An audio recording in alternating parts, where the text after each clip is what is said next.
Shall I talk about Booksmart? Yeah. So this is probably the most recent one, isn't it? It is. I saw this a week ago.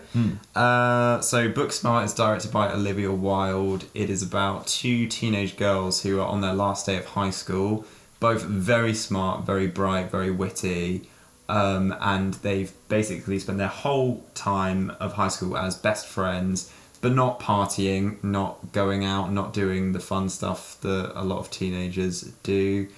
And they realise, and they're very, they're happy with themselves and they've got into the colleges they want to do. But they realise on their last day, quite suddenly, that all the people in their class have also got into these amazing colleges, whilst also going out every weekend, partying and having fun, having sex and stuff. And they decide that they need, on this last night before graduation, to prove that they are fun and go out. That's essentially the premise. So it sounds very, very familiar.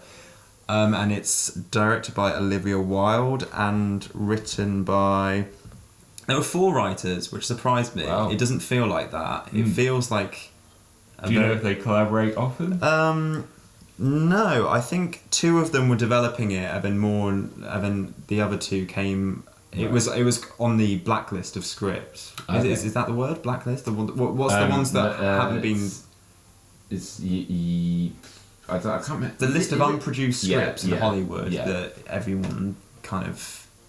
That I are think thought it's to the be... blacklist. Yeah, I think so. It's like... You've been blacklisted. But yeah. Sorry, yeah. But yeah, they're Emily Halpern, Sarah Haskins, Susanna Fogel, and Katie Silberman, who I hadn't heard of. But essentially, all the above have done a good job, because it's Contrary really to the trailer, we watched the trailer, didn't we? And we were like, that looks rubbish. I didn't hate the trailer. I don't think it makes it look good. It doesn't do it any favours. That's the thing. I remember us watching it and being like, well, the film's probably going to be good, but the trailer does not make it look good at all. No, I think that's becoming more and more of a thing, particularly with comedies. Yeah, they don't know how to market most of these films. Absolutely.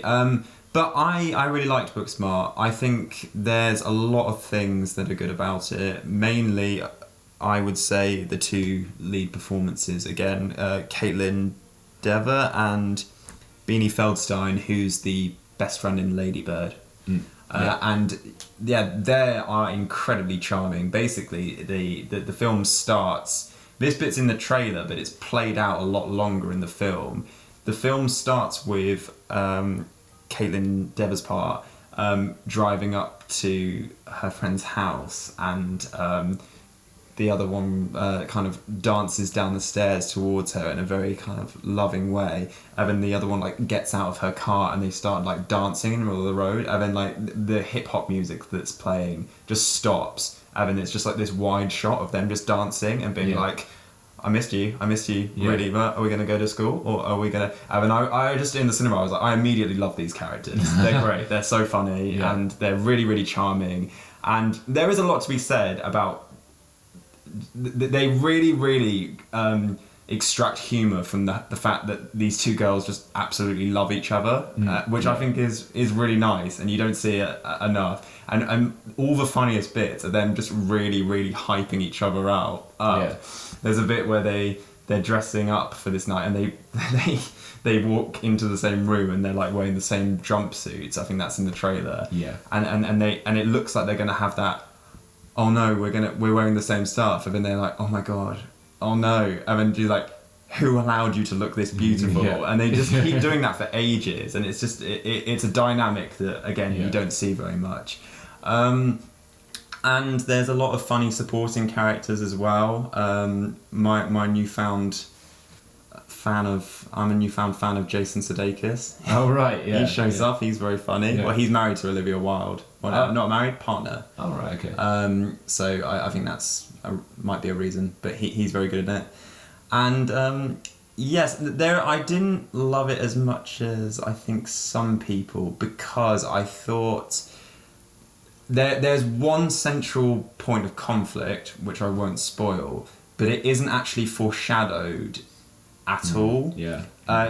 They get on all the way through, and they have this nice. You just hit that point in the plot where that needs to where happen, something needs to happen that goes wrong, and I actually think it would be better if you did have that underlying thing, because it's not something that makes you dislike the characters. It's just that it's something they find an issue with, like most friendships do, and I just think it would have added a bit more depth and added a bit more, made it more realistic and sort of tension to the to the story, and therefore when that moment hits, it shouldn't it doesn't quite land and isn't as truthful as I think it could have been.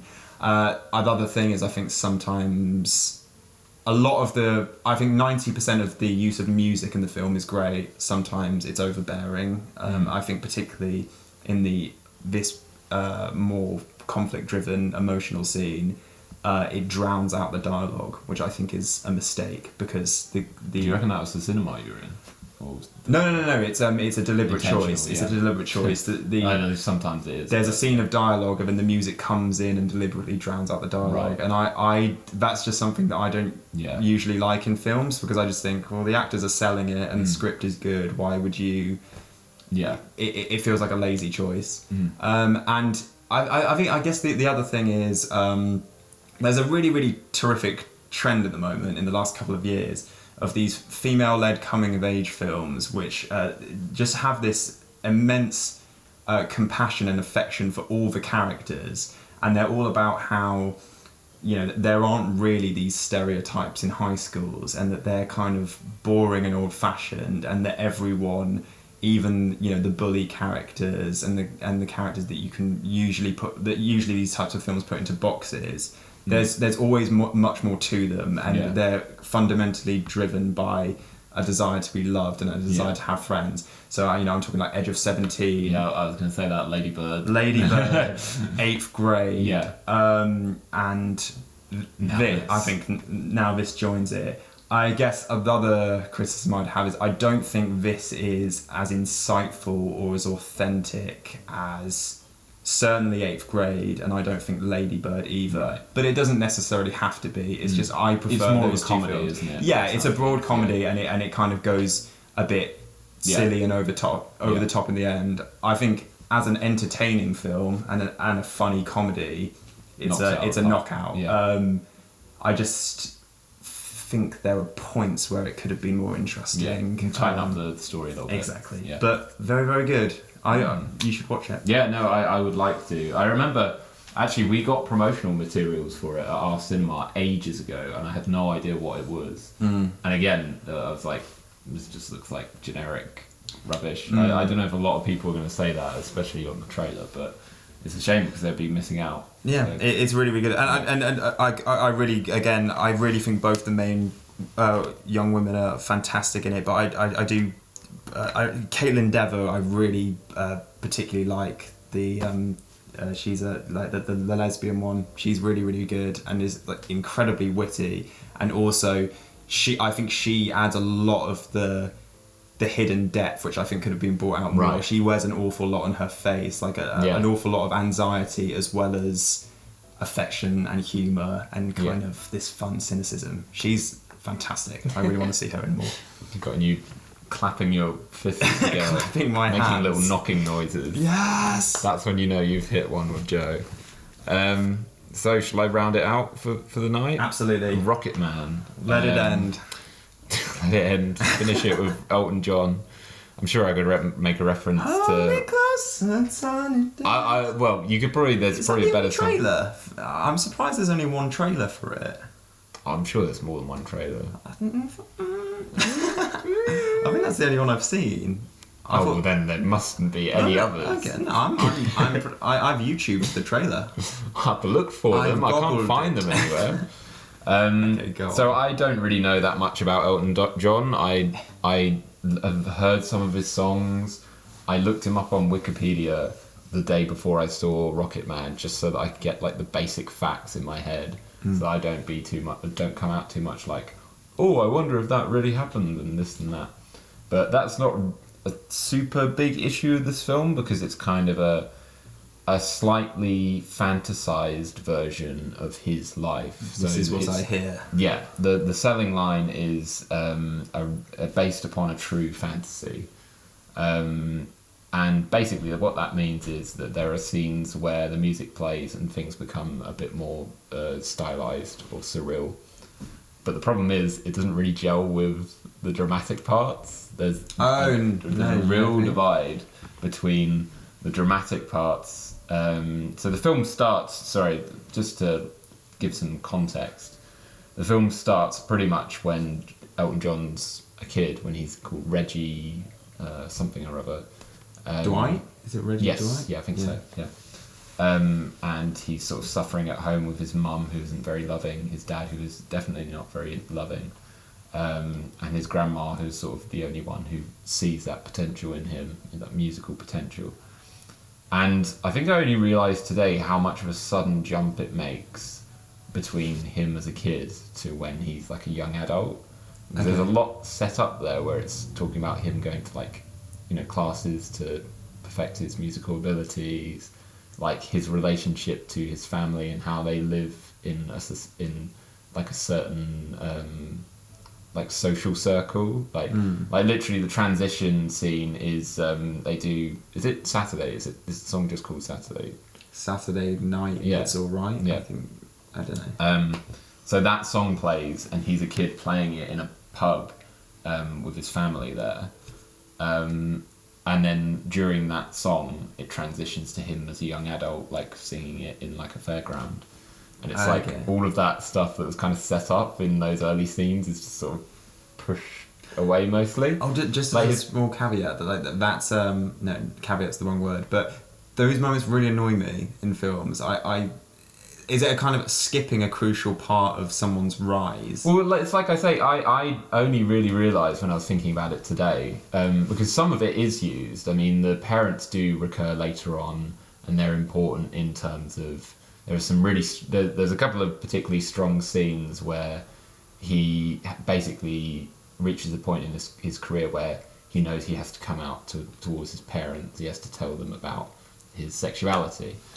And he goes to see his dad, who treats him like utter, well, not even trash, it's just like,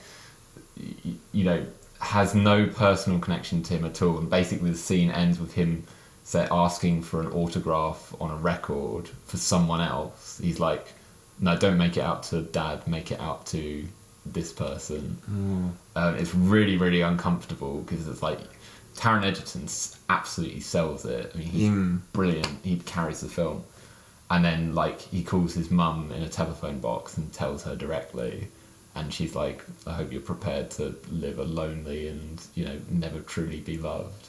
And again, those two scenes in succession, and he's got to go on stage in, 10 minutes or something, and you just see, this complete, shock on his face. It's just been dropped. So they do get used later on. But, yeah, there is a sudden shift. So the early scenes set up information that isn't used, and they don't really hit home that well. You don't really get drawn into it at that stage. You're still thinking, is this a bit of a ego project, like Elton John telling us Elton John's story? Okay. As soon as Taron Egerton comes on, that's when I think that concern goes out the window, and at least until the end, until near the end.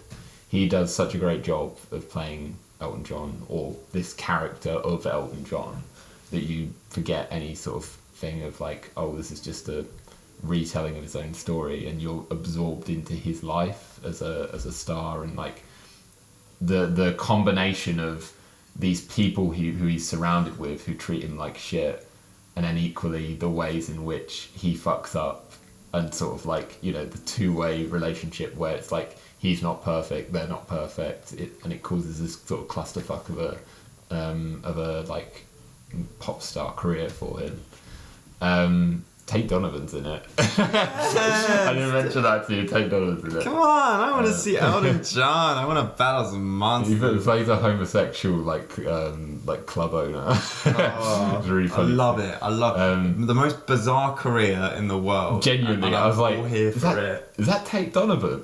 He's like got long hair. He's like playing it all like flamboyant. Does he go? Just fucking Tate Donovan. Straight people really freak me out. Yeah, so so that middle section of the film, of the sort of those main dramatic bits with Taron Egerton, really work well. Unfortunately, the fantastical sequences, which are mostly musical, actually take you out a bit more than they embellish the film. Are they well executed in of themselves? Some of them. I mean, there's one where they recreate one of Elton John's music videos with Taron Egerton in the music video, which is quite creative and quite fun to watch. Cool. Yeah, I mean, other than that's the only one where I remember watching it and thinking, yeah, this is interesting to watch. There's one where he almost kills it. He almost drowns himself in his swimming pool. And then so Rocketman plays during this sequence where he sees like himself at the bottom of the pool. He sees like the child version of himself, and then he's revived, brought out of the pool. There's a sequence where you see like these nurses and doctors like sort of getting him onto a bed, and then he's like gotten back off of the bed again and strapped into his gear for the show, and then like pushed out onto the stage. That was kind of an effective sequence. Oh, is that the one where in the trailer? Yeah, we've got the like baseball. That I do, even in the trailer, because when we first watched it, we were kind of another Bohemian Rhapsody. I did. Well, it's Dexter Fletcher, isn't it? So a lot of people are missing this. He's a good director. Yeah, I mean, he proved it with this for the most part. Well, I think Bohemian Rhapsody. Yeah, I don't think we can. Well, he was salvaging a train exactly. But yeah, I think that shot in the trailer of him looking like he just wants to like fall on his face, and then suddenly like pulling that beam of a smile and walk on stage. I do think that's really, really an effective shot. He's great. I kind of hope that he gets a nomination at the end of the year, because I do think it's a really multifaceted performance and so much attention to talented detail. Guy as well. Like singing, replicating Elton John's vocals is not easy. His range as a vocalist is unbelievable, and from what I hear, Taron Egerton could pretty much do it perfectly, more or less. I mean, I never really questioned it, but and then it's just a shame. At the end, it does start to feel a bit more like Elton John's project again, because there's a framing device of Elton John sitting in almost like an Alcoholics Anonymous meeting, like this big circle, and he's like telling them his story, and then at the end, figures from his life start to appear in that room. So like his parents are there. Him as like a boy, his younger self appears. I think maybe like his some of his partners appear, his best friend, and I'm just watching this scene where he's like talking to like his parents are like bitching about him, and then he'll be like, no, actually I'm okay with being weird, and oh, I see. And it's like I can imagine Elton John being in the cinema watching this scene, and I'm like, patting himself on the back. Yeah, it's like this really weird self-therapy sort of thing. It's like, me and Ben were talking about it at work, and he said it was very self-indulgent. I don't even know if I would call it that. I don't know if that's the right term. I think in some ways it is definitely the right term, but it's just more just surreal to be like, that was the only way. I'm not really thinking of its effect on me. It's more. Do you think? I know it's impossible to kind of say this, but if you divorce it from the context, as I say, like you didn't know Elton John had any hand in it, would you think the same? Do you think? A little. No, I think a little bit, because that's like for me, it was just imagining him seeing this scene. It's so clearly like, you worked out pretty well, didn't you? Considering. Very, very surreal, and doesn't necessarily tie it up in the best of knots. Okay. So it's kind of on the other end of Aladdin, where it's very inconsistent, but there is one central great performance driving the whole thing. I would definitely recommend it for Taron Egerton's performance alone. I want to see it. Yeah, and there are some good other. So Bryce Dallas Howard plays his mum, and I didn't know that. Yeah, I didn't recognise her in the trailer. She's a great actress who's always forced to play terrible roles. Well, quite similar, because this one made me think of... Didn't she play a similar sort of bitchy role in The Help, from what I remember? Yes. Yeah. Although I don't think... I wouldn't class that as one of her bad roles. No. It's just, like, very similar.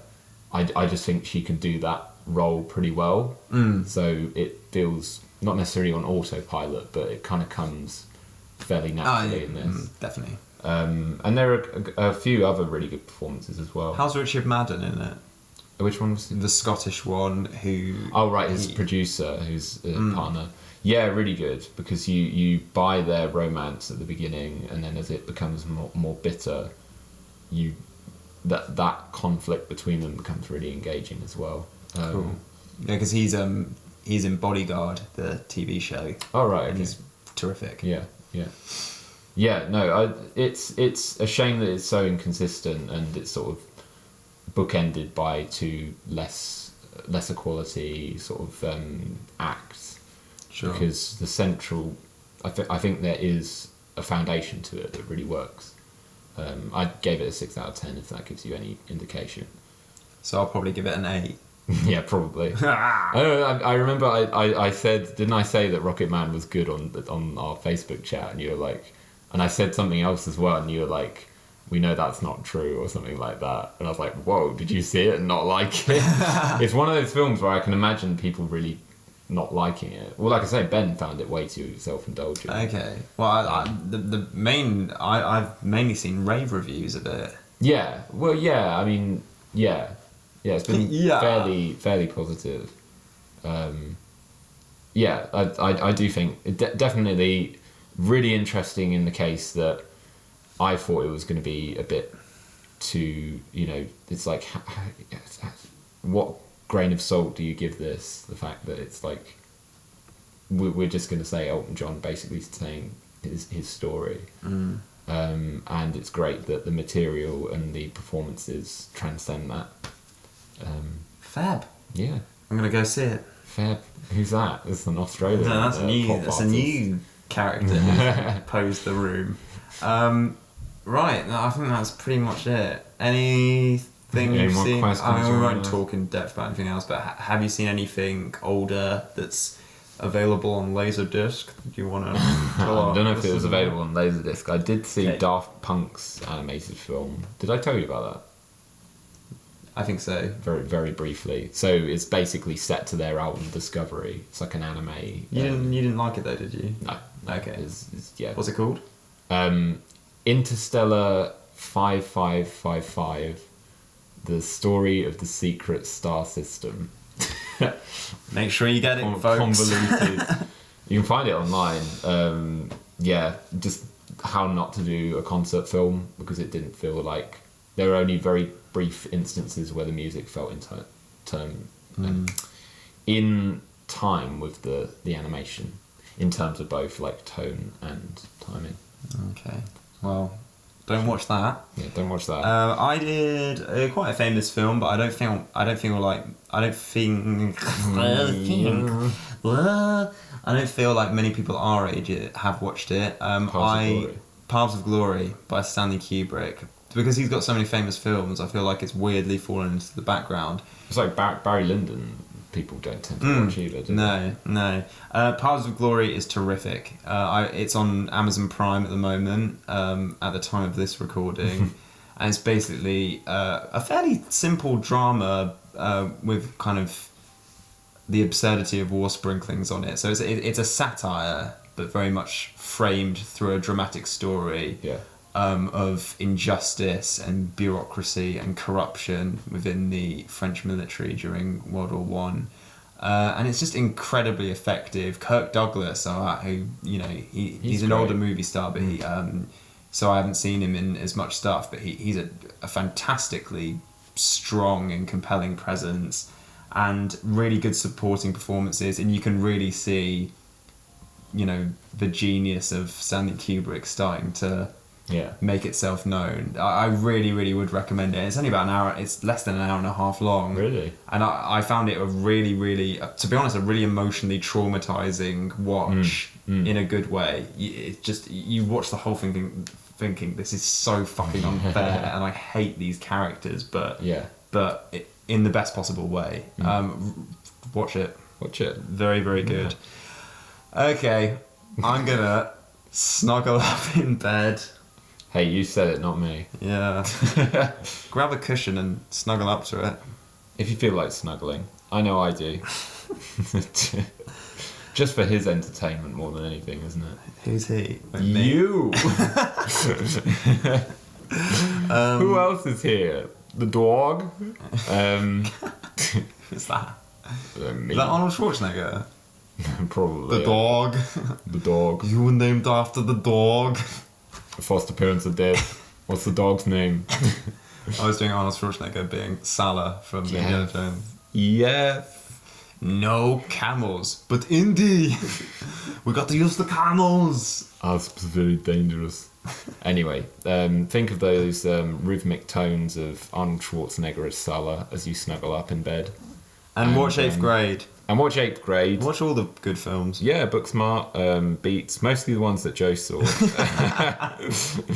And I am going to watch Rocketman. Watch some of my films if you feel like something that may or may not be good. But until next time, best of luck in the cinemas. Stay classy, listeners. Exactly. Stay safe. Bye, everybody. Goodbye. So long. Laters.